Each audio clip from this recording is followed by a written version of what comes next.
Member for Prince George Mackenzie. Thank you, Speaker. For decades in British Columbia, forest hydrologists have determined that clear cutting has had little to no effect on flood frequency and magnitude. Studies have now confirmed that the removal of primary forest cover does in fact cause increases in flooding.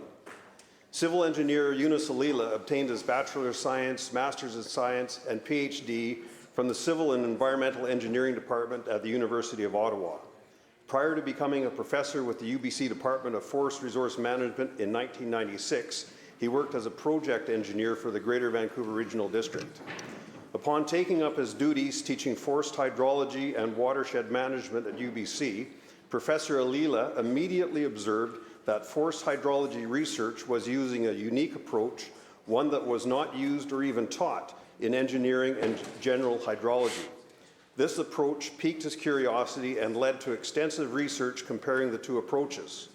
For nearly 2 decades, Professor Alila, supported by other research scientists, conducted numerous comparative research studies.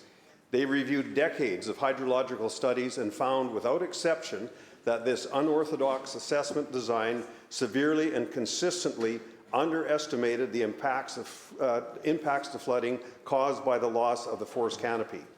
And alarmingly, these erroneous results have misguided forest policy since prior to adopting the clear-cut strategy in the mid-1960s.